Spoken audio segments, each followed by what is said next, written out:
My son-in-law sold my dead husband's car without asking me.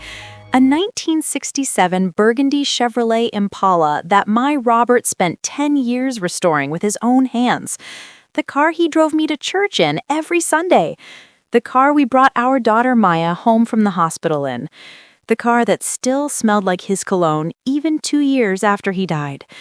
When I discovered it was gone and confronted him about it, Devin looked me dead in the eye and said words I'll never forget. That old junk was taking up my garage space. You should thank me. My garage? My space? In the home my husband and I built together? Before I tell you what happened next, and trust me, honey, justice was served in ways Devin never saw coming, let me ask you, where are you listening to this story right now? Are you cooking dinner? Folding laundry? Driving home from work? Wherever you are, I'm glad you're here, because what I'm about to share might just give you the strength you need if you're dealing with disrespect in your own family. If you've ever had someone move into your home and treat you like a guest in your own life, hit that subscribe button right now. We share real stories here every single day. Stories about family, boundaries, betrayal, and triumph. Turn on those notifications because you don't want to miss what happens next in this community. My name is Evelyn Morris. I'm 68 years old and I live on the south side of Chicago. For 2 years after my husband Robert died, I thought being alone meant I had to accept whatever my family decided for me. But child, let me tell you, the day I realized that car was gone was the day everything changed. This is my story. Let me tell you about Robert first, because you need to understand what that car meant to truly understand what Devin took from me. Robert Morris was the love of my life. We met in 1975 at a church picnic on the South Side. I was 21, wearing a yellow sundress, and he was 23, trying to impress me by flipping burgers on the grill. He burned every single one of them because he couldn't stop staring at me. We got married a year later, bought our little house on Vincennes Avenue in 1982, 3 bedrooms, small backyard, big front porch where we'd sit on summer evenings watching the neighborhood kids play. Robert worked as a mechanic at a shop on 79th Street. I worked as a secretary at a law firm downtown. We had one child, our daughter, Maya, born in 1992. She was our everything, smart as a whip, kind-hearted, wanted to help people, became a nurse at Rush University Medical Center, and we were so proud. But Robert's pride and joy, besides Maya and me, was that 1967 Chevrolet Impala. He found it in 1995, rusting in someone's backyard on the west side. It was burgundy under all that rust, with a white leather interior that was torn and stained. Most people would have seen junk. Robert saw potential. He bought it for $1,500 and towed it home on a Saturday morning. I remember standing in our driveway, 8 months pregnant with Maya, looking at this heap of metal and thinking, Lord, what has this man brought home? But Robert had a vision. For the next 10 years, child, he worked on that car. Every Saturday morning, he'd be in our garage with the door open, radio playing old Motown, working. He rebuilt the engine piece by piece. He restored the interior, finding original white leather to replace what was damaged. He repainted it that beautiful, deep burgundy color, so shiny you could see a reflection. He'd let Maya help him when she got older. She'd hand him tools, and he'd explain what each part did. See this, baby girl? This is the carburetor. This is the heart of the car. She'd sit on an overturned bucket, grease on her little hands, listening to her daddy talk about engines like they were living things. By 2005, that Impala was a masterpiece. Robert would drive it to car shows on weekends. People would gather around it, taking pictures, asking questions. He won 3 trophies. I still have them on our mantle. But more than the shows, more than the trophies, that car was our life. Every Sunday, Robert would wash and wax it. Then we'd drive to Greater Mount Zion Baptist Church. I'd sit in the passenger seat and he'd hold my hand on the gear shift. We looked good, child. Felt good. When Maya got married 7 years ago, Robert drove her to the church in that Impala. She wore her white dress, and he wore his best suit, and I swear I never saw a prouder father. She was 33, marrying Devin, who seemed nice enough at the time, worked in sales, talked a good game, made Maya laugh. Robert and Devin seemed to get along. Devin would come over, and Robert would take him to the garage, show him the Impala, talk about cars. I'd hear them laughing out there, and I'd think, good, Maya found herself a good man. I was wrong, but I didn't know it yet. In 2023, Robert started feeling tired. Not normal tired, deep tired in his bones. He went to the doctor in March. By April, they'd found it. Pancreatic cancer, stage 4. The doctor gave him 6 months to a year. He lasted 11 months. Those 11 months were the hardest of my life, watching the strongest man I'd ever known get weaker every day. He couldn't work anymore, could barely eat. Some days he couldn't get out of bed. But on his good days, and there weren't many, he'd ask me to help him to the garage. He'd sit in a folding chair and just look at that Impala. Sometimes he'd run his hand over the hood, so gentle, like he was saying goodbye. Evelyn, he said to me one afternoon in January, about a month before he died, promise me you'll keep the car. We were in the garage. It was cold and I had a blanket around his shoulders. He was so thin by then, child. So thin. I promise, baby, I said. He mean it. Don't let nobody pressure you to sell it. That car is worth something. You keep it. Maybe one day Maya's kids, our grandkids, they'll want it. It's history. It's our history. I promise, Robert, I'll keep it safe. He died February 18th, 2023, right there in our bedroom, in the bed we'd shared for 46 years, holding my hand. The funeral was beautiful. The whole church came. They lined the street outside because there wasn't enough room inside, and we drove Robert to the cemetery in that Impala. His brother drove, and I sat in the back, and Maya sat beside me, crying. After Robert died, I was lost, completely lost. The house felt too big and too empty. I'd wake up reaching for him, and he wasn't there. I'd cook dinner and set 2 plates, then remember. Some nights I'd go sit in the garage, in that same folding chair Robert used, and I'd just sit there with that car, crying. Maya was worried about me. She'd call every day, Mama, are you eating? Mama, are you okay? Mama, I'm coming over. She'd bring groceries, clean the house, sit with me, and I appreciated it. I really did, but I could tell she was worried I couldn't handle being alone. 3 months after Robert died, May 2023, Maya came over with Devin for Sunday dinner. I'd started cooking again, trying to keep some routines. We were sitting at the dining table eating pot roast when Maya said, Mama, Devin and I have been talking. We think you shouldn't be alone in this big house. We want to move in with you. I looked up from my plate. Move in? Just for a while, Devin added quickly. Our lease is up next month anyway, and this way we can help you. Help with the house, the yard, make sure you're okay. We're worried about you, Mama, Maya said, reaching for my hand. You've lost so much weight. You're here all alone. What if something happens? I didn't want them to move in. Something in my gut said it was a bad idea. But I looked at Maya's concerned face, and I thought about how empty the house felt, and I thought about Robert asking me to take care of our daughter. So I said, okay, just for a while. That was my first mistake. They moved in June 1st, 2023. At first it was fine, nice even. The house felt less empty. Maya would cook breakfast before her shifts at the hospital. Devin said he was working from home, some kind of online business, so he'd be there during the day. But slowly, things started to change. The changes started small. So small I almost didn't notice at first. Devin started rearranging things. He moved furniture in the living room to make better use of the space. He threw away some of Robert's old magazines from the garage without asking. Just making room, Ma, he'd say. This stuff is clutter. But it wasn't clutter to me. It was Robert's. Then he started parking his car, a 2019 Dodge Charger, black, with custom rims he was always bragging about, in the garage, right next to Robert's Impala.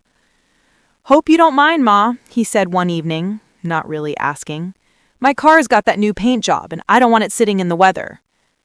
The garage had always been Robert's space, his sanctuary, and now Devin was treating it like his own personal parking lot. But I didn't say anything. I told myself I was being territorial, that I needed to share, that they were helping me. By August, Devin's online business still hadn't produced any visible income. Maya was working double shifts at the hospital, 12, sometimes 16-hour days, and coming home exhausted. One evening, she collapsed on the couch, still in her scrubs, and I brought her some tea. "Baby, you're working yourself to death. Is everything okay?" She hesitated, then, "We're behind on some bills, Mama. Devin's business is taking longer to get off the ground than we expected. I'm just picking up extra shifts until things pick up." "What kind of business is it exactly?" "Cryptocurrency trading. He's really good at it. He just needs more capital to make the big moves." Capital. That should have been my second red flag. A week later, Devin came to me in the kitchen. I was making dinner, fried chicken, the way Robert liked it, and Devin leaned against the counter, all casual. "Hey, Ma, I wanted to talk to you about something. Maya and I are in a bit of a tight spot financially. Just temporary. You know how it is. I was wondering if you could help us out. Maybe $2,000? Just until my next big trade comes through." I stopped what I was doing. $2,000? I know it sounds like a lot, but I'm about to close a deal that's going to pay out $15,000. I'll pay you back double. Think of it as an investment. Everything in me said no. But I looked at him and thought about Maya working those double shifts, and I thought about how they'd moved in to help me. "I'll give you $1,000, I said. "Not as an investment, as help for my daughter." His smile didn't quite reach his eyes. "That works, Ma. Appreciate it." I wrote him a check that same day. He never paid me back, never even mentioned it again. 2 weeks later, he asked for another $800. "Unexpected car repair, Ma. You know how it is." I gave it to him. Then it was $500 for business expenses, then $1,200 for rent they owed on their storage unit, then $600 for Maya's medical bills, though when I asked Maya about it later, she looked confused and said she didn't have any medical bills. By December 2023, I'd given Devin $6,400. But the money wasn't even the worst part. It was the way he acted. He started treating my house like it was his. He'd invite his friends over without asking, loud men who'd drink beer in my living room, leaving rings on my coffee table. He'd order food delivery and leave the containers on the counter for me to clean up. He'd walk around in his boxers at 10 in the morning when I was trying to have my coffee in peace. When I'd say something, gently, always gently, he'd laugh it off. "Come on, Ma, relax. We're family." But we didn't feel like family. I felt like a guest in my own home. Maya saw none of this. She was working so much she was barely home. She'd leave at 6 in the morning and come back at midnight, eat something quick and fall into bed. On her days off, she would sleep for 14 hours straight. When I tried to talk to her about Devin, she'd get defensive. "Mama, he's under a lot of stress. His business is almost there. He just needs a little more time. Can you please just be patient with him?" So I was patient. I was patient when he took over the TV in the living room, watching sports and action movies at full volume when I was trying to read. I was patient when he started borrowing my car, my little 2015 Honda Civic that I used for grocery shopping, without asking, and bringing it back with the gas tank empty. I was patient when he invited his mother to stay for a week without telling me, and I had to cook and clean for a woman who criticized everything about my house. I was patient when he started making comments about all this wasted space and how I didn't need a 3-bedroom house at my age. But I wasn't patient enough to see what was coming. On a Tuesday morning in March 2024, almost a year after they'd moved in, I woke up around 7. Maya had already left for work. I made my coffee, put on my robe, and walked through the house like I did every morning. Something felt wrong, different. I walked to the front window and looked out at the driveway. Devon's car was there, parked in front of the house, like always. Then I walked to the kitchen and looked out the window that faces the backyard, and I could see the garage from there. The side door was slightly open. That's when my heart started beating faster. I put down my coffee cup and walked outside in my robe and slippers.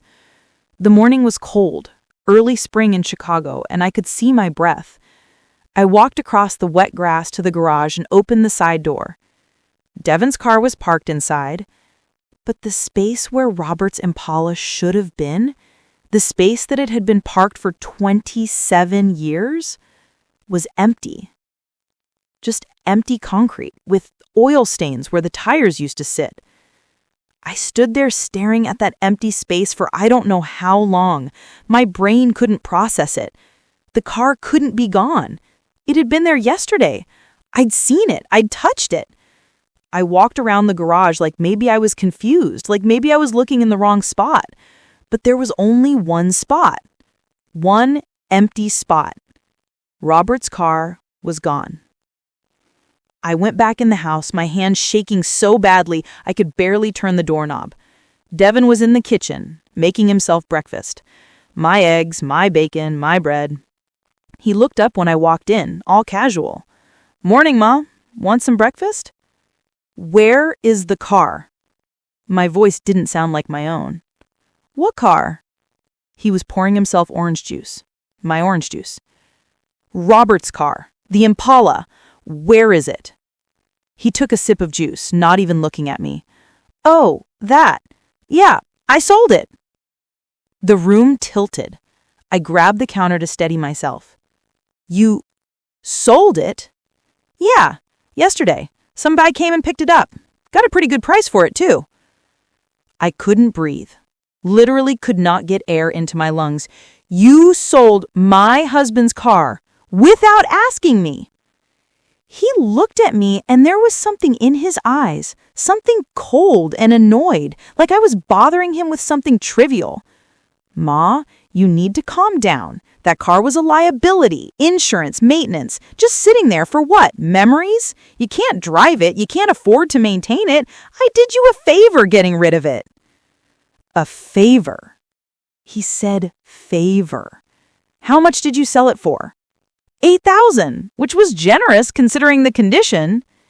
$8,000 for a car worth $35,000, for a car that Robert spent 10 years restoring, for a car that was our history, our daughter's history, our life. "Where's the money?"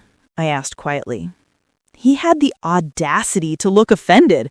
"The money paid for bills, for food, for keeping this household running while you sit around crying about the past." Something in me broke. No, not broke, shifted. Like a bone snapping back into place after being set wrong for too long. "Get out," I said. "What?" "Get out of my house right now." He laughed. He laughed. "You're being dramatic. I said get out." "I'm not going anywhere. This is ridiculous." That's when I picked up my phone and dialed 911. Devon's expression changed the second he heard me say 911. "What are you doing?" He moved toward me and I stepped back, keeping the phone to my ear. 911, what's your emergency?" The operator's voice was calm, professional. "My son-in-law sold my car without my permission. He stole my property and I want him out of my house." Devon was shaking his head, hands up like I was the crazy one. "Ma, come on. Hang up the phone. Let's talk about this." "Ma'am, is anyone in immediate danger?" the operator asked. "No, but I want him to leave my property. He won't leave." "Officers are on the way. Stay on the line with me." Devon's face went from annoyed to angry. "You just called the cops on me? Are you serious right now? You sold my husband's car, the car I promised him I'd keep, the car you had no right to touch. I live here. That gives me every right. You're a guest in my house. You don't own anything here. Not the garage, not the car, nothing." We stood there in my kitchen, staring at each other, and I saw clearly for the first time who he really was. Not Maya's husband, not the helpful son-in-law. Just a man who'd moved into a widow's home and decided it was his. The police arrived 12 minutes later. 2 officers, 1 older white man, 1 younger black woman. I met them at the door. "Ma'am, I'm Officer Rodriguez, and this is Officer Jenkins. We got a call about a stolen vehicle." "My son-in-law sold my late husband's car without my permission. A 1967 Chevrolet Impala. It was in my garage yesterday, and this morning it's gone. He admitted he sold it." Officer Jenkins wrote this down. "And your son-in-law is here now?" "In the kitchen." They followed me inside. Devin was sitting at the kitchen table now, looking calm and reasonable. He'd put on that mask again, the friendly, concerned mask. "Officers, thank you for coming," he said, standing up. "I think there's been a misunderstanding. My mother-in-law is going through a difficult time. Her husband passed away a couple years ago, and she's been struggling. This morning, she got confused about the car." "I am not confused," I said, my voice sharp. "He sold my car. He admitted it to my face 30 minutes ago." Officer Rodriguez looked at Devin. "Sir, did you sell a vehicle that belongs to Mrs. Morris?" Devin sighed like he was dealing with a difficult child. "The car was in my garage." "My garage," I interrupted. "And yes, I facilitated a sale. But Mrs. Morris hasn't driven that car in years. It was just taking up space. I thought I was helping by clearing it out and putting the money toward household expenses." "Did you have permission to sell the car?" Officer Jenkins asked. "I live here. I pay bills here." "That's a lie," I said. "He hasn't paid rent or utilities once. I've been supporting him for almost a year." "Ma, that's not fair. I contribute."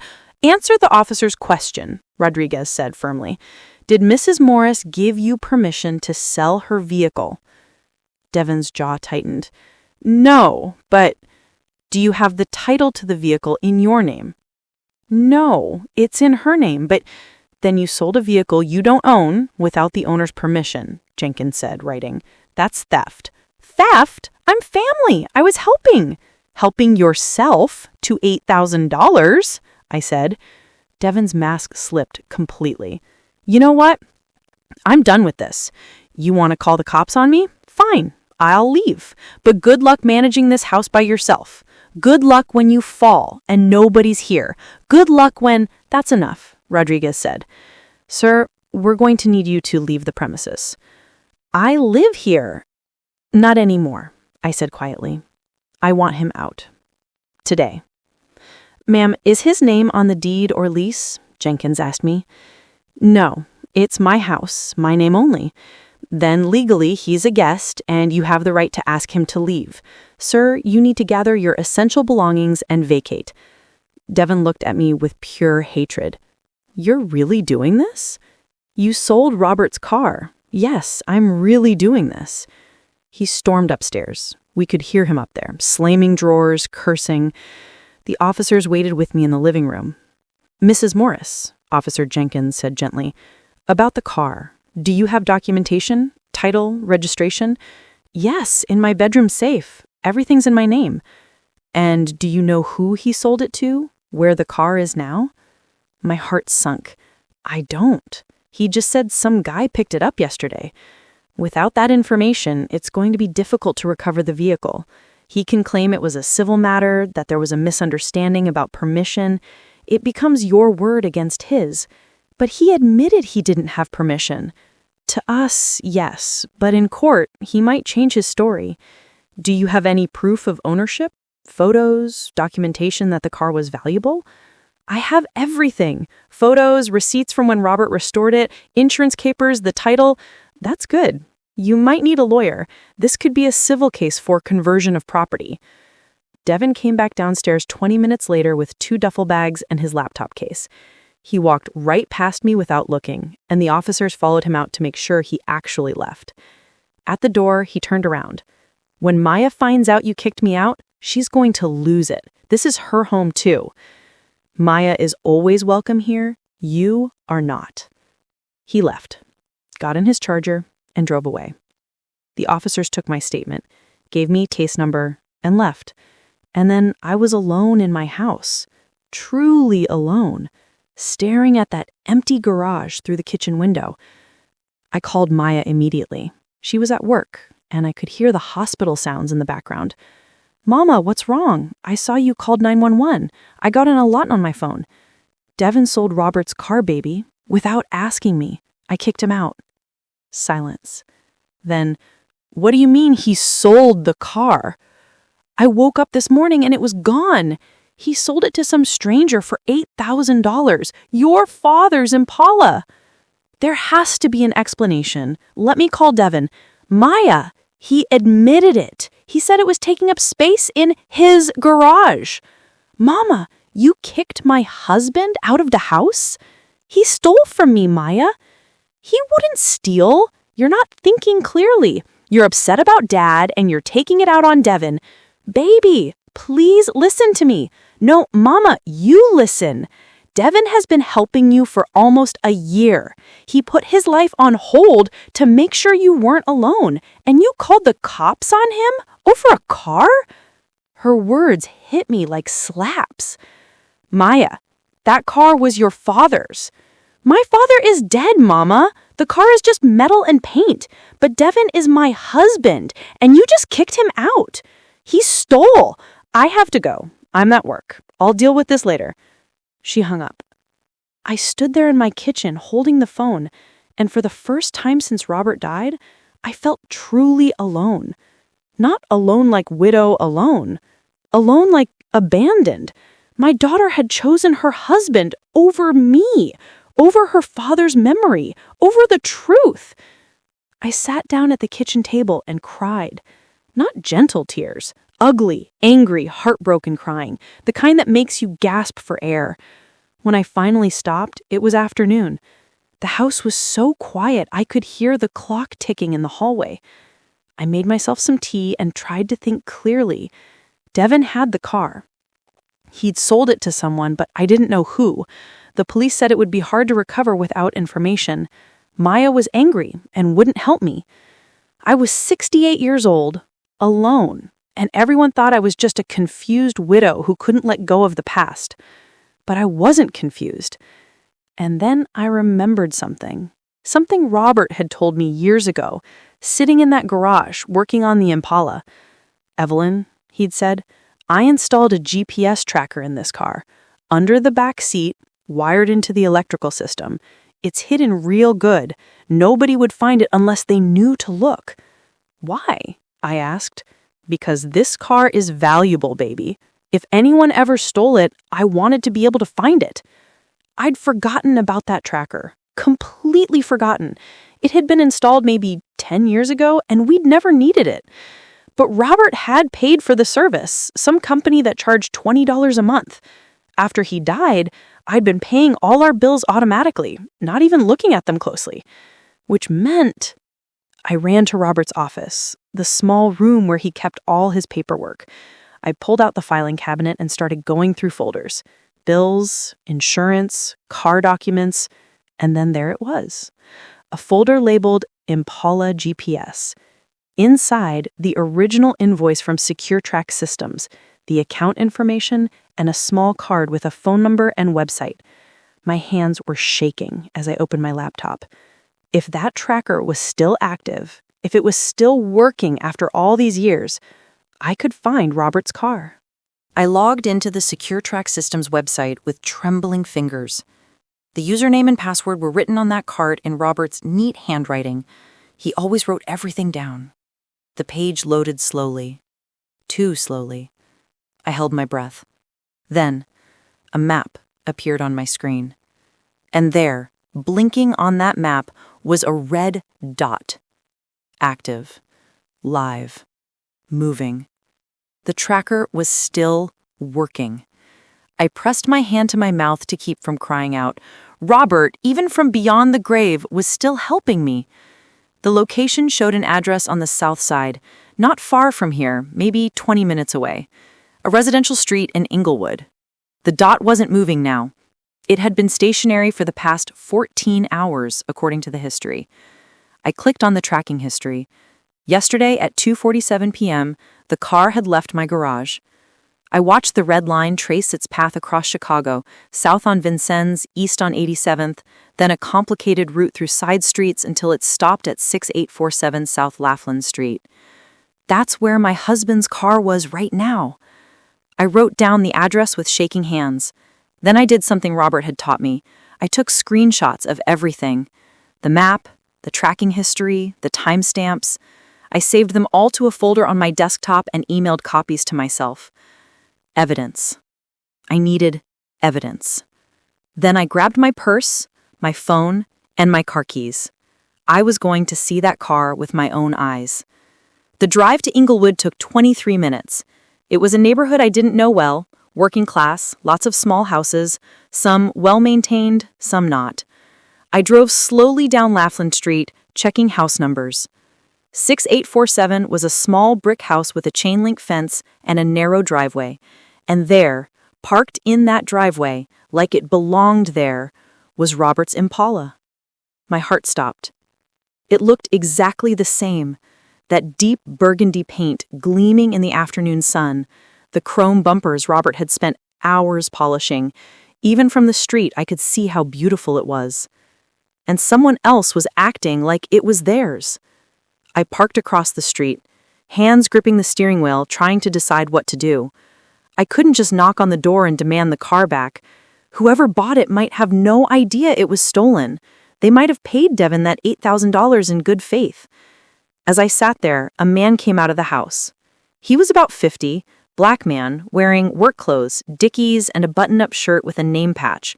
He walked to the Impala, stood there looking at it with his hands on his hips, admiring it.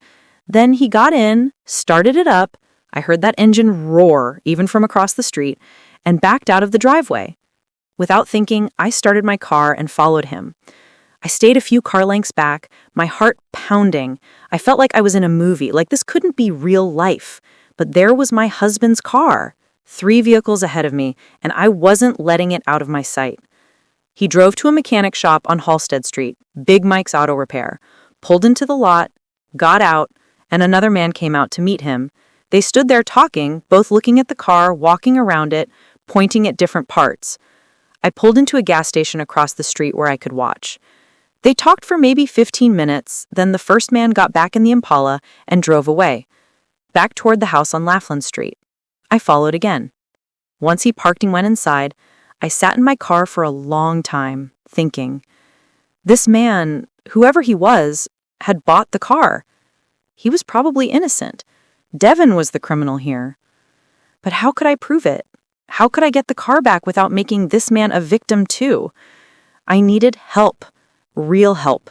Legal help. I drove home and immediately called the law firm where I used to work as a secretary. I'd retired 5 years ago, but I still knew people there. Coleman and Associates, how may I direct your call? Hi, this is Evelyn Morris. I used to work there. Is attorney Marcus Coleman available? Mrs. Morris, hold on, let me check. Marcus Coleman had been a young associate when I worked there. Now he's a partner. I'd watched him grow up in that firm, and he had always been respectful, always remembered my birthday. Evelyn! His voice was warm. It's been too long. How are you? Not good, Marcus. I need legal help. My son-in-law sold my husband's car without permission, and I found it using a GPS tracker. I don't know what to do. Okay, slow down. Tell me everything. I told him the whole story. Devin, the car, the tracker, the address in Inglewood, the man who bought it. When he finished, Marcus was quiet for a moment. Evelyn, this is theft. Clear-cut theft. Your son-in-law had no right to sell property he didn't own. The fact that you have GPS evidence is huge. That's proof the car was moved without your permission and proof of its current location. But what about the man who bought it? He didn't know. That's not your problem. If he bought stolen property, even unknowingly, he doesn't have legal ownership. The car still belongs to you. We'll need to involve the police, specifically the Auto Theft Division. I already called the police this morning. They took a report but said without knowing where the car was, it would be hard to recover. Well, now you know where it is. Here's what we're going to do. Don't approach the car or the buyer again. I'm going to contact the Chicago Police Auto Theft Unit and provide you with your GPS evidence and the location. They'll handle the recovery.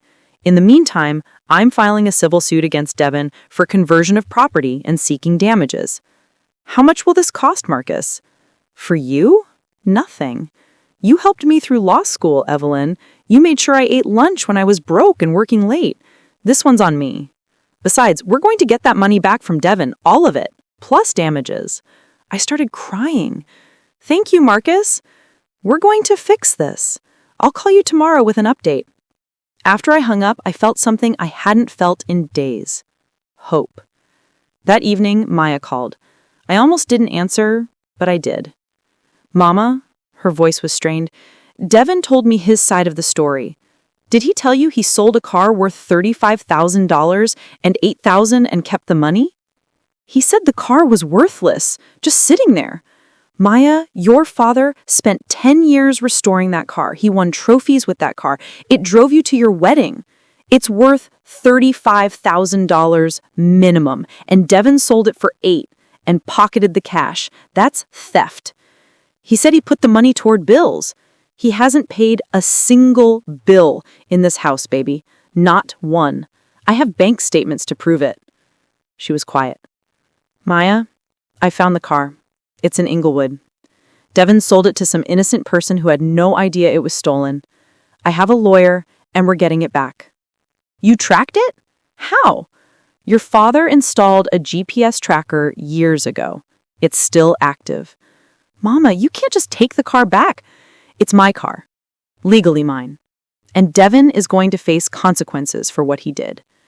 He's my husband, and I'm your mother, your father's widow. That car is all I have left of him, and Devin threw it away like garbage. We were both crying now. I said quietly, you have to choose, me or him. And I pray you choose right, because baby, I've already lost your father. I can't lose you too. But I won't be disrespected in my own home. I won't let someone steal from me and call it help. She said, I need time to think, and hung up. I sat in the dark living room looking at the photo on the mantle, Robert and me on our wedding day. We looked so young, so happy, so sure that love was enough. I'm fighting for us, baby. I'm not letting him win. The next morning, Marcus called. The auto theft unit is handling it. They're going to recover the car today. They'll contact the buyer, explain the situation, and return his money from the evidence funds if he cooperates. Devin will be charged with felony theft. Felony? The car's value puts it in felony territory. He's looking at 1 to 3 years of convicted, plus restitution. Evelyn, they also want to investigate him further. When I mentioned he'd been taking money from you, they got very interested. Elder financial abuse is a serious crime. I'm not elderly, I said automatically. Detective Washington smiled gently. Legally, anyone over 60 qualifies, and the law takes this very, very seriously. That evening, March 15th, 2024, I got the call from Marcus. They recovered the car. It's in police impound. You can pick it up tomorrow once they process the paperwork. I cried. The next morning, March 16th, I drove to the police impound lot on the west side with Marcus. My hands wouldn't stop shaking. The lot was surrounded by chain-link fence topped with barbed wire.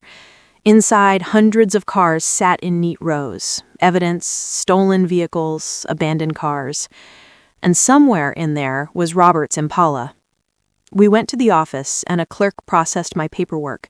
Title, registration, proof of ownership, police report. Everything checked out. Bay 7, row C, the clerk said, handing me a release form. You'll need to pay the towing and storage fee, $380. I would have paid 10 times that. Marcus walked with me through the lot, past cars with smashed windows, cars with boots on them, cars that looked like they'd been in accidents. And then I saw it. Bay 7, row C. Robert's Impala, sitting there in the morning sun, looking just as beautiful as the day he finished restoring it. I walked up to it slowly, like it might disappear if I moved too fast. I put my hand on the hood, still cool from the morning air, and I broke down. He's here, Robert's here." Marcus gave me space, standing a few feet back while I cried with my hand on that car. The burgundy paint was perfect, not a scratch. The chrome gleamed. I looked through the window and saw the white leather interior, exactly as Robert had restored it. On the dashboard, right where Robert always kept it, was his air freshener, shaped like a pair of dice, still hanging from the rearview mirror after all these years. "Mrs. Morris?" A voice behind me. I turned to see Detective Washington approaching. "I wanted to be here when you got your car back." "Thank you," I managed. "Thank you so much." The man who bought it, Mr. Leonard Hayes, he cooperated fully. He showed us the bill of sale, told us everything about the transaction. Devin approached him at a car show 3 weeks ago, said he inherited the car from his father-in-law and needed quick cash. Mr. Hayes paid $8,000 cash. Is he in trouble? No, he's a victim too. He'll get his money back through the restitution process once we convict Devin. But Mrs. Morris, there's something else you should know. We arrested Devin this morning. My heart jumped. Arrested? Felony theft, felony financial exploitation of an elderly person. He's being arraigned today. The state's attorney's requesting $50,000 bail. I sat down on the curb, suddenly dizzy. He's really going to jail? If convicted, and with your evidence he will be, he's looking at 2 to 5 years in prison and full restitution of all money taken from you, plus the car's value. Detective Washington sat down next to me. "Mrs. Morris, I've been doing this job for 12 years. I see cases like yours every week. Family members who move in to help elderly relatives, then slowly take over their lives, their homes, their money. What you did, standing up, fighting back, documenting everything, most victims don't do that. You saved yourself." "I just wanted my husband's car back." "You got justice. That's bigger than the car." An hour later, I drove that Impala out of the impound lot. Marcus followed in his car to make sure I got home okay. The engine purred exactly the way Robert had tuned it. The steering was smooth. The radio still worked, still set to the oldies station Robert loved. As I drove down the street, "Stand By Me" by Ben E. King came on, and I had to pull over because I couldn't see through my tears.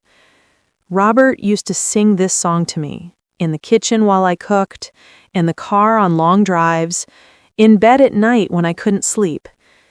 "When the night has come and the land is dark, I won't be afraid as long as you stand by me." I'm standing, baby. I'm still standing. When I pulled into my driveway, into my garage, the one Devin had called his, I just sat there for a long time with the engine running, feeling Robert's presence so strongly it was like he was sitting next to me. I finally understood something. Robert had left me more than a car. He'd left me a tool, a weapon, a way to fight back. That GPS tracker had saved me. His foresight, his preparation, his love. It was still protecting me even now.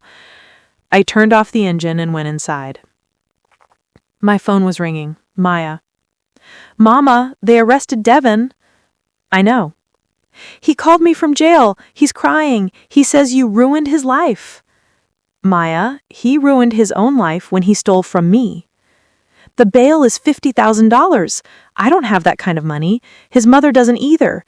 He's going to sit in jail." "Good." Silence. "Mama, how can you be so cold?" "Cold? Baby, that man moved into my house and bled me dry for 10 months. He stole the one thing your father asked me to protect. He sold your father's memory for $8,000 and spent it on himself. And when I caught him, he called me dramatic. He treated me like I was nothing, like your father was nothing. And you're asking me to feel sorry for him?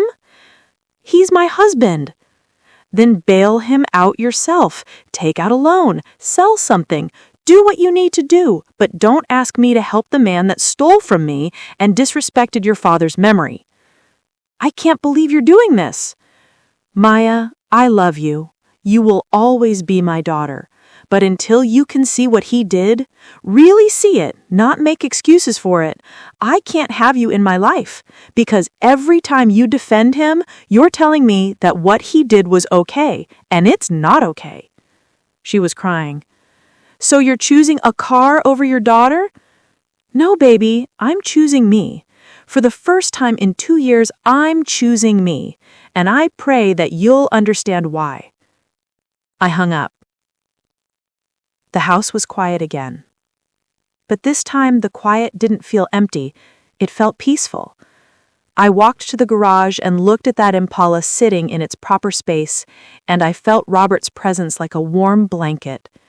We did it, baby. We got it back.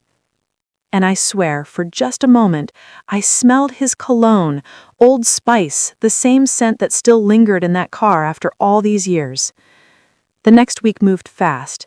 Devon's arraignment, the formal charges, Marcus filing the civil suit for damages, the bank freezing Devon's accounts. And then 8 days after Devon's arrest, Maya showed up at my door. Maya stood on my porch, looking like she hadn't slept in days. Her scrubs were wrinkled, her hair pulled back in a messy ponytail, dark circles under her eyes. "Can I come in, Mama?" I stepped aside and let her in. We sat in the living room, the same room where she'd grown up, where Robert used to read her bedtime stories, where we'd celebrated every Christmas and birthday. "Devon's lawyer called me," she said quietly. "He told me I should know some things Devon hadn't told me." I waited. "The cryptocurrency business? It never existed. He hasn't had a job in 2 years, Mama, not since before we moved in here. He's been lying to me this whole time." My heart broke for her, but I stayed quiet. "The lawyer showed me bank records. Devon opened a credit card in my name without telling me, maxed it out, $15,000. I didn't even know about it until they showed me." "Oh, baby!" "That's not all." She was crying now. "The $8,000 from the car? He didn't use it for bills. He gambled it. There's a casino in Indiana. He's been going there twice a week for months. The police found records. He lost all of it in 3 days." I moved to sit next to her, putting my arm around her shoulders. "The detectives asked me questions, Mama, about our marriage, our finances, everything. And I had to sit there and realize I didn't know anything. I've been working 60-hour weeks thinking I was supporting us while Devon built his business, but there was no business. He was just taking from me, from you, from anyone who'd give him money." "How long have you known?" "Since yesterday. His lawyer told me I should cooperate with prosecutors if I want to avoid being investigated too. Apparently, when you're married to someone who commits financial crimes, they look at you as a possible accomplice." "Are you going to cooperate?" She looked at me with red, swollen eyes. "I already did. I gave them everything, bank statements, emails, texts. I told them every lie he told me, every time he asked me to cover for him, everything." "What about the bail?" "I'm not paying it. His mother's not paying it either. Turns out he stole from her too, $6,000 last year that she never told anyone about because she was embarrassed." We sat there in silence for a while. "Mama, I'm so sorry. I should have believed you. I should have seen what he was doing, but I was so tired all the time, working so much, and he was always there with explanations that sounded reasonable. And I wanted to believe him because he's my husband, and I took vows." "Baby, he broke those vows long before you did." "I defended him to you. I chose him over you, over Daddy's memory. I'll never forgive myself for that." "Yes, you will, because I forgive you. You were manipulated, Maya. He's good at it. I fell for it too, remember? I gave him $6,000 before I realized what was happening." "What am I going to do, Mama? I can't go back to our apartment. I can't afford it alone, and I can't stay in a place that reminds me of him. I have nowhere to go. You come home, baby. You come home. She collapsed against me, sobbing, and I held her the way I did when she was little and had nightmares. I'm getting a divorce, she said. The lawyer said I should file immediately to protect myself financially. Devon's debts, his crimes, I need to separate myself legally. I think that's smart. I loved him, Llama. I really did. I know, baby, but love isn't supposed to hurt like this. Love isn't supposed to steal and lie and manipulate.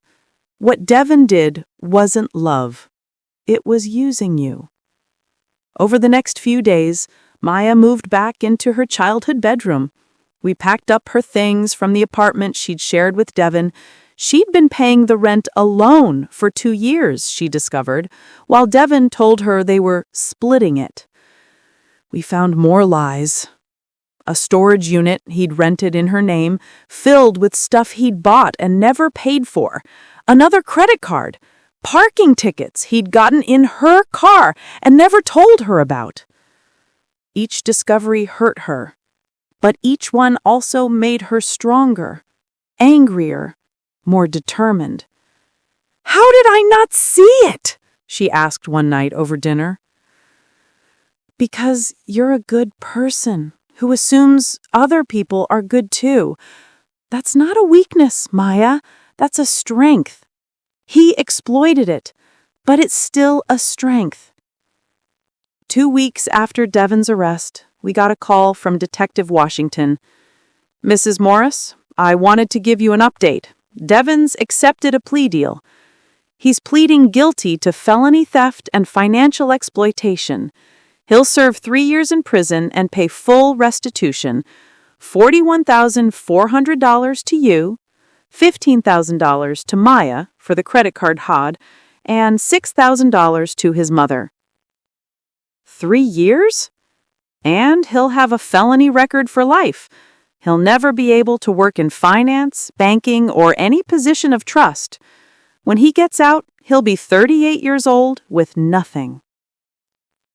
After I hung up, I felt something unexpected. Not satisfaction, but sadness. Sad that it had come to this. Sad that Maya had wasted 7 years on him. Sad that some people are so broken they can only take from others, but also relieved. It was over.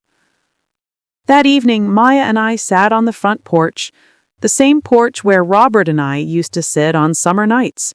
The Impala was visible in the open garage, exactly where it belonged. Mama, can I ask you something? Anything, baby. How did you know to keep fighting when everyone was telling you to let it go, to move on, to stop being dramatic? How did you keep going? I thought about that for a moment. Because your father asked me to protect that car, and I promised I would. But more than that, I realized that if I let Devon get away with it, I was teaching myself that I didn't matter, that my boundaries didn't matter, that I could be stolen from and disrespected, and I should just accept it. And baby, I raised you better than that. I couldn't tell you to stand up for yourself if I wasn't willing to stand up for me. She leaned her head on my shoulder. I want to be strong like you. You are strong.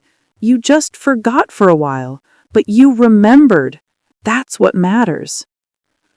Will I ever trust anyone again?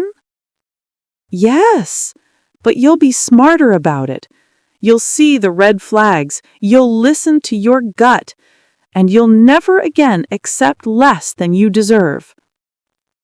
We sat there as the sun set over Chicago, watching the sky turn orange and pink and purple. Thank you for not giving up on me, Maya whispered. Never, baby, never. 3 months later, I stood in a courtroom at the Daily Center for Devon's sentencing hearing. Even though he had accepted a plea deal, the judge wanted to hear victim impact statements before finalizing the sentence. Marcus had prepared me, but standing there in that courtroom, looking at Devon in his orange jumpsuit and handcuffs, my hands still shook. Maya sat beside me in the gallery. She'd filed for divorce the week after his arrest, and it had been finalized 2 weeks ago. She was Maya Morris again, not Maya whatever his last name was. "All rise," the bailiff said, "the Honorable Judge Patricia Coleman presiding." Judge Coleman was a black woman in her early 60s with gray locks and sharp eyes that missed nothing. She reviewed the case file for a moment, then looked up. "Mr. Devon Taylor, you've pleaded guilty to felony theft and felony financial exploitation of an elderly person. Before I accept this plea and impose sentencing, I want to hear from your victims, Mrs. Evelyn Morris." Marcus squeezed my hand as I stood and walked to the front. They'd set up a podium for me to speak from. I looked at Devon. He wouldn't meet my eyes. "Your Honor, my name is Evelyn Morris. I'm 68 years old. 2 years ago, I lost my husband Robert to cancer.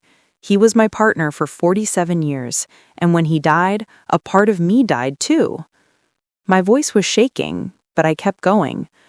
"My daughter and her husband, this man, moved into my home. They said it was to help me, to make sure I wasn't alone. And I believed them because I was grieving and lonely, and I wanted to believe my family cared about me." I looked down at my notes, the ones Marcus had helped me prepare. Over 10 months, Devon took $6,400 from me. Every time he promised to pay me back. He never did. He told me it was for bills, for emergencies, for business investments, all lies. He gambled it away. Devon shifted in his seat. But the money wasn't the worst part. The worst part was the car. Now my voice got stronger. My husband spent 10 years restoring a 1967 Chevrolet Impala. It was his pride and joy.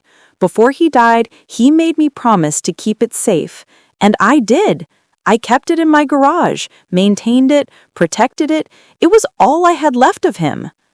I looked directly at Devon now, and he had to look at me. This man sold that car without my permission while I was sleeping in my own home.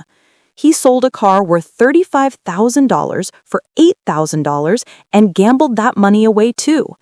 When I confronted him, he told me it was junk taking up space in his garage. My garage, my home, my husband's memory, and he called it junk? Judge Coleman was watching me intently. "Your Honor, Devon didn't just steal money and a car. He stole my sense of safety. He stole my ability to trust. He made me feel like a stranger in the home I'd lived in for 43 years. He tried to make me feel like I was dramatic, like I was wrong for being upset that he'd violated my home and my trust." I took a breath. But I fought back. I found that car using a GPS tracker my husband had installed years ago. I documented everything. I stood up for myself when everyone told me to let it go. And I want this court to know, I am not a weak old woman who can be pushed around. I am Robert Morris's widow, and I kept my promise to him. I looked at Judge Coleman. "Your Honor, I'm asking this court to give Devon the maximum sentence. Not for revenge, but so he learns that you cannot steal from people and call it help. You cannot violate trust and call it family. Actions have consequences." I sat down. Maya grabbed my hand and squeezed it. "Miss Maya Morris," the judge said, "I understand you'd like to speak as well?" Maya stood up. She looked small and nervous, but she walked to that podium. "Your Honor, I'm Devon's ex-wife. I was married to him for 7 years, and I didn't know who he really was until 3 months ago." Her voice was steady, stronger than I expected. "He told me he had a business. He told me he was contributing to household expenses. He told me he loved me. All lies. While I worked 60-hour weeks as a nurse, he sat at home gambling away money he stole from my mother. He opened credit cards in my name and maxed them out. He made me defend him to my own mother when she tried to warn me." She paused, emotional now. "The worst part is that he made me choose between him and my mother, and I chose him. I chose a man who was stealing from us both. I'll have to live with that shame for the rest of my life." Maya looked at Devin. "I loved you. I worked myself to exhaustion for you, and you repaid me by destroying my credit, my relationship with my mother, and my ability to trust. I hope these 3 years in prison teach you something because you took 7 years from me that I'll never get back." She sat down and I put my arm around her. "Mr. Taylor," the judge said, "do you have anything to say?" Devin stood. His lawyer probably told him to show remorse, to apologize, to look contrite. "Your Honor, I made mistakes. I was under a lot of pressure, and I made bad decisions. I never meant to hurt anyone." "Stop," the judge said sharply. "Mr. Taylor, you didn't make mistakes. You made choices. You chose to lie. You chose to steal. You chose to exploit a widow's grief and your wife's love. Don't insult this court's intelligence by calling that a mistake." Devin's lawyer whispered something to him, and he sat down. Judge Colin reviewed the papers in front of her. "Mr. Taylor, I've read the pre-sentencing report, I've reviewed the evidence, I've heard from your victims, and I'm appalled. You moved into Mrs. Morris's home under the pretense of helping her, then systematically stole from her. You sold her late husband's car, a car with immense sentimental and monetary value, and gambled away the proceeds. You defrauded your own wife. You showed no remorse until you were caught." She looked up at him. "The plea agreement calls for 3 years in the Illinois Department of Corrections. I am accepting that plea, but I'm also ordering the following: full restitution of $62,400 to be paid to your victims upon release, 5 years probation after release, mandatory gambling addiction treatment, and you are permanently barred from living with or having financial authority over anyone over the age of 60. She banged her gavel. 3 years, Mr. Taylor. Use that time to figure out how to be a better person, because the man you are now is not someone anyone should trust. All rise." It was over. As they led Devin away, he looked back at Maya one time. She didn't look at him. She looked at me instead, and she smiled. Small, sad, but real. Outside the courthouse, Marcus congratulated us. "That's justice, ladies. Real justice. Thank you, Marcus, for everything." "My pleasure, Evelyn. By the way, the restitution will be garnished from any wages Devin earns in prison and after release. It might take years, but you'll get your money back. I don't even care about the money anymore. I got the car back. I got my daughter back. That's enough." 6 months after Devin's sentencing, I was in my garage on a Saturday morning, washing and waxing the Impala the way Robert used to do. The ritual felt sacred. Bucket of soapy water, soft cloths, careful attention to every inch of that burgundy paint. The chrome gleamed. The white leather interior had been cleaned and conditioned. The engine purred like a kitten. "Need any help, Mama?" I turned to see Maya in the garage doorway, wearing old jeans and one of Robert's button-up shirts she'd found in the closet. She'd moved back home permanently, saving money to buy her own place eventually. But for now, we were roommates, and it was good. "You can do the tires," I said, smiling. We worked together in comfortable silence, the radio playing Motown oldies. When we finished, we stood back and admired our work. "Daddy would be proud," Maya said softly. Yes, he would. Of the car, and of you. She'd been in therapy for 4 months, working through the trauma of her marriage, the guilt of choosing Devin over me, the shame of being fooled. She was stronger now, wiser, different. "I got the final divorce papers yesterday," she said. "It's officially over."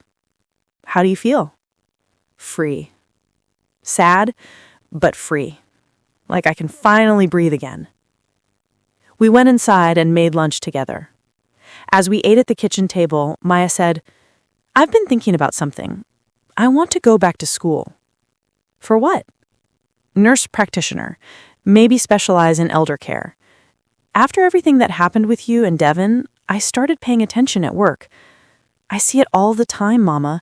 Elderly patients whose families are taking advantage of them, stealing their medication, controlling their money, isolating them, and nobody says anything because it's family business. You want to help them. I want to be someone who sees it and does something, like you did. I reached across the table and squeezed her hand. Your father would be so proud of the woman you're becoming. That afternoon, Eleanor and some of the church ladies came over for our weekly book club. We'd started meeting at my house after everything that happened. They said they wanted to check on me, but really, we just enjoyed each other's company. Sister Vivian brought sweet potato pie. Mother Patricia brought her famous pound cake.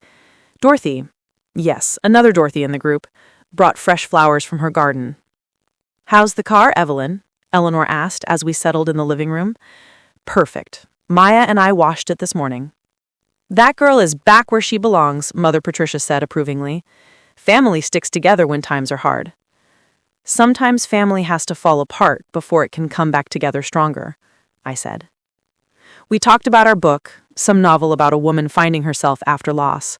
But really, we talked about life, about boundaries, about standing up for yourself, about the difference between helping someone and letting them use you. You inspired us all, you know. Half the women at church have stories like yours, but they don't fight back. They just accept it. I almost accepted it too. I almost let him get away with it because I didn't want to make waves. But then I realized Robert gave me that tracker for a reason. He protected me even after death. The least I could do was protect myself. That evening, Maya and I drove the Impala to Robert's grave. We'd started doing this once a month, visiting him, telling him about our lives, keeping him present. We sat on the grass beside his headstone. The sun was setting, painting the sky in shades of orange and pink. Hi, Daddy, Maya said softly. We brought your car. It's running perfectly. Mama takes good care of it. We both do, I corrected. I traced my fingers over Robert's name on the stone.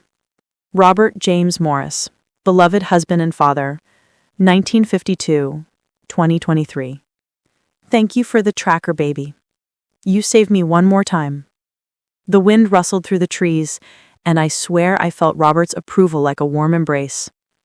On the drive home, Maya said, Mama, can I ask you something? Do you think you'll ever date again? Move on? I thought about that. I don't know. Part of me will always belong to your father, but I'm not close to the possibility of companionship. Not romance necessarily, but friendship, connection, life. You deserve that. So do you, baby. When you're ready. I'm not ready yet, but maybe someday, with someone who sees me as a partner, not a meal ticket, you'll know the difference now. As we pulled into our driveway, our garage with the Impala's rightful space, I felt something I hadn't felt in a long time. Contentment. Not happiness, exactly. Robert's absence would always hurt. The 2 years of grief and Devin's betrayal would always be scars. But contentment, peace, the knowledge that I had fought for what mattered and won. A year after Devin's sentencing, I did something unexpected. I started volunteering with the Cook County Elder Abuse Task Force, sharing my story with other victims, helping them understand their rights.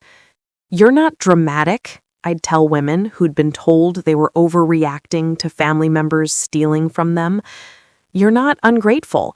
You're not selfish. You're protecting yourself, and that's brave.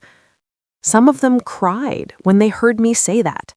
Some of them finally found the courage to file police reports. Some of them cut off toxic family members and started healing. Marcus helped me set up a fund, the Robert Morris Memorial Fund for Elder Abuse Victims, to provide legal assistance to those who couldn't afford lawyers. We'd raised $50,000 so far, funded entirely by donations from people who'd heard my story. Robert would love this, Eleanor told me at the fund's first anniversary celebration. Turning something so painful into something that helps others. That's his legacy living on. One evening, almost 2 years after Devin sold the car, I sat on my front porch watching the sunset. The Impala was visible in the open garage, gleaming and perfect. Maya came out and sat beside me, handing me a glass of sweet tea. She said quietly, "I got accepted." "To the nurse practitioner program?" "Full ride. Scholarship based on my essay about family, elder abuse, and healing." I hugged her so hard she laughed. "Your father would be bursting with pride." "I think he is, wherever he is." We sat there as the street lights came on, watching our neighborhood come alive with the sounds of evening, kids playing, neighbors talking, life happening. "Mama, do you regret letting Devin and me move in? If you could go back, would you say no?" I thought about that carefully. No, because if I'd said no, you would have stayed married to him longer. The abuse would have continued, just hidden from me. This way, the truth came out. He faced consequences, you got free, and I learned that I'm stronger than I thought. We both did. We both did. My name's Evelyn Morris. I'm 70 years old now, and I live on the south side of Chicago in the house my husband and I bought 47 years ago. In my garage sits a 1967 Burgundy Chevrolet Impala that my Robert restored with his own hands. The car my son-in-law stole and sold. The car I got back because my husband loved me enough to install a GPS tracker years before we'd need it. That car taught me something important. Sometimes the people we love leave us tools we don't know we have until we desperately need them. And sometimes those tools save us. If this story helped you, if it made you feel less alone, if it gave you courage to set boundaries, if it reminded you that you deserve respect, support Big Mama with a super thanks or by joining as a member. Your support helps me share more stories with people who need them. Now I want to hear from you. Have you ever had family move in and take over your life? Have you had to choose between keeping the peace and protecting yourself? What would you do if someone sold something precious that belonged to your loved one? Share your story in the comments. Someone out there needs to hear it. You might save someone's life with your words. If this is your first time here, hit that subscribe button and turn on notifications. We share real stories here every single day. Stories about family, boundaries, betrayal, and triumph. Stories that remind you you're not alone. Next time, I'll tell you about a grandmother who discovered her daughter-in-law was stealing her prescription medications and selling them. What she did about it will shock you. Don't miss it. Until then, remember, you are valuable, you deserve respect, and you never have to accept abuse from anyone, not even family, especially not family. Protect what matters. Stand up for yourself. Keep your promises to the people you love, even after they're gone. Big Mama loves you. Take care of yourself.